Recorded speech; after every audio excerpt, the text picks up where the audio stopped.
bira kaahee dhageeffachuun natti ulfaatan akka kiyyatti jechuudha. Mee muraasa waan ta'e wahii miti xigootii keessaa xuuxxee gorora ishii. Barreeffama kana laala. Yeroo baay'ee wanti nuun jedhamu shamarran biyya Arabaa obboleetti kiyya ooka sagaleen kiyya kun si ga'u taate jechuu an akka nama wallaalaa tokkootti jalqabatti rabbii kee ofirratti sodaadhu. Achi tartee lammata irratti jechuun maatii kan keetiif dhugaa maatii kan keetiif jecha of gaqqabi. Haadha tantee saalfadhu abbaa kan keessa maaltu itti dhaga'ama. Sanbira taree ollaan kan kee osoo si dhagani sababa keetiin ijoolleen lafaa ol deemaa jirtu tawaata sababa haasawaati haasoftuu kana keessan maatiin keessan akka hin qeeqamne sababa keessan maatiin keessan akka hin tuffatamne sababa keessan obboleettiin ta'e akka buluu hin dadhabne sababa kan kee obboleettiin tantee tawaata akka hin beekne. Jannee salamta warra jannataa assalaamu alaykum jannee. بسم الله الحمد لله السلام عليكم ورحمة الله وبركاته خبجمتو تفجل تمتوتا هردفتوتا هي بقى جراتان بقى ربي النقا ولدت نورا ريسين جدا بكا جرتانيتي lagaa fi gandaan kutaa fi amantiin osoo wal hin qoonnee warroota sagalee kiyya dhageettan hunda keessanuu bakka isin jirtanitti nageenyi rabbii isinii haa ta'u isiniin jecha egaa obboleeyyan kiyyaa har'a waan tokko waan wahii qabadhe gorsa wahii beekafillee miti waa dandeetti wahiillee qabaafi miti jechuudha haga wallaalummaa kiyyaatitti wanta naquuqee wanta yeroo baay'ee hin dubbadha jedhee jechuudha namni yookaa akka dhabe yookaa yeroo dhabe irra tara jechuudha waan kana.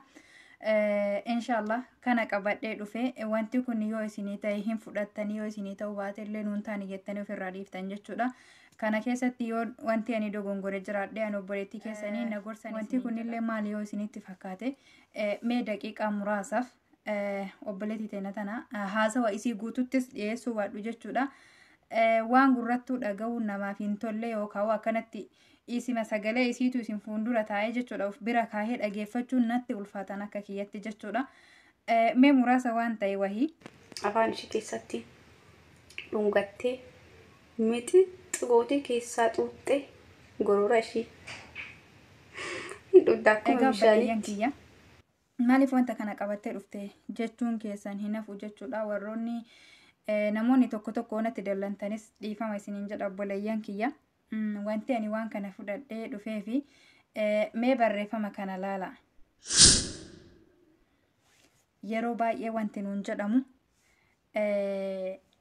shamarran biyya Arabaa dhalaa biyya Arabaa maalii biyya Arabaa nuun jedhan jechuudha maqaa kenna walitti qaban. Wallahi obboleeyyan kenna. Namni hundi gaafa biyya ofiitii bahu yookaan kana daran nama gaarii tahee dhufaa yookaan mootuyyuu namni gaarii hin taanes biyya kana yoo dhufee gaarii taha jechuu yookaan kawaa hin beeyne hin barata. Faaxumaa fi Rasuulli sallallahu alaihi wasallam maalitti walii oolan jedhanii biyyatti gaafatanii hin beeyne asitti waa hunda seenaa Rasuulaa kitaaba garaagaraa qara'aa jirutu jira jechuudha. Walumaa galatti biyya Arabaa ka fayyadame hin fayyaddi kan badallee inuma balleessiti jechuudha.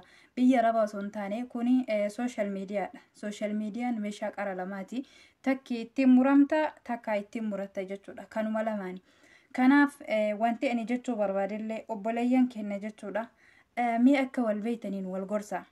Akka walitti dhiyaattaniin jechuudha. Mee gaafa shamarri akka teennaa jechuudha waan silaa dhaga'uun namatti hin tolle jechuudha. Ani kana dhibe jechuu kana dhibe namnumti akkana haasa'u kuni obboleessa malee dhalate moo haadha malee dhalate moo fira malee dhalate inni jechuu abbaan isii yoo dhagaye maal jedhama mucayyoo tana. Tana qofaa mi warri kana daran haasa'ullee hin jira.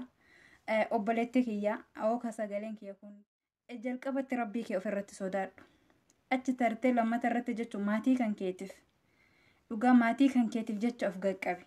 Haadha tantee saalfadhu abbaa kan kee saalfadhu. Mee haasawati amma haasoftu kana osoo haati kan kee abbaan kan kee si dhagani maaltu itti dhaga'ama. Sanbira sababa keetiin ijoolleen lafaa ol deemaa jirtu tawaata akka hin beekne tabadii akka hin qabne arrabsamti jechuudha. Sababa haasawati haasoftuu kanaaf. بارك الله فيكم. يوم أوفي بدني دانغا دربتني اللي وبليان كينا سبب كيسن ماتين كيسن أكا هنكيك أملي سبب كيسن ماتين كيسن أكا هنتفتملي سبب كيسن أبوليتين تي أكا بلو هندد أملي سبب كان كي أبوليتين تنتي تواتك هن بيني تاغنا هنيرو من أكا هيرو مهن أملي جتشودا. بارك الله فيكم. سنبيرة ترتاني مو أبوليان كينا warroonni jechuudha yoo namni takka waa balleesse yoo namni takka badii takka dalage yookaan waan haasaamuu hin qabne takka haasa'e shamarran biyya arabaa hojii isii maalii isii dalagaa isii laa akkasii miti jechuudha shamarran biyya arabaa dhugaa rabbititti warqiidha. Tan immoo rakkataa gargaaraa jirtu kan bakka mootuyyuu jechuudha masgiinni rabbii itti hanqatetti jechuudha ijaaraa jirtu hanqinna kamuu guutaa jirtu hundi keessanuu hin beektan shamarran biyya arabaati. Akkasin jedhina akkas sababa nama tokkootiif jechuudha guutuun nama hunda arrabsamuu hin qabu. Sababa shamara takkittiitiif yookaan muraasa isaaniitiif jechuudha shamarran biyya arabaa jirtu hundi maqaan isaanii baduu hin qabu.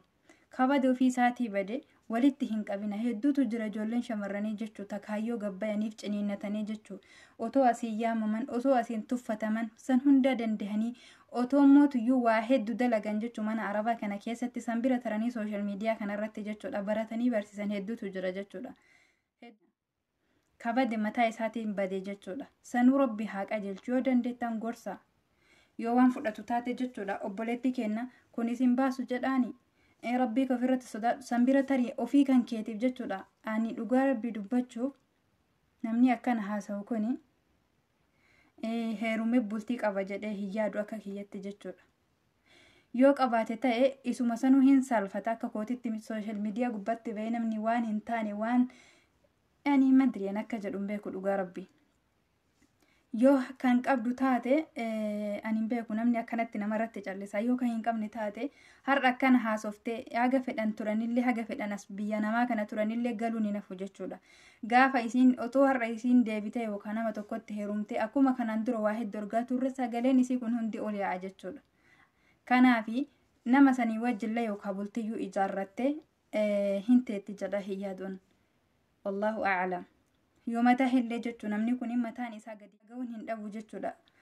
Kanaan duratti jechuun obboleettii teennaa kan tiktook irratti waan hin taane haasayaa turte jechuudha. Erguma bultee ijaarrattee bultiin isii jechuudha haasaa isii san dhageenyan diigamte jedhanii sooshaal miidiyaa kanarratti haasayaa jiran. Obboleeyyan keenya walirra haa barannu.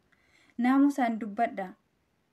Naamusaan immoo tuyyuu waan haasoftanii fi waan dhiiftan walii beeka baarakallahu fiikum. Yaani namni kamuu barra akkaataa itti jiraatu hin wallaalu jechuudha.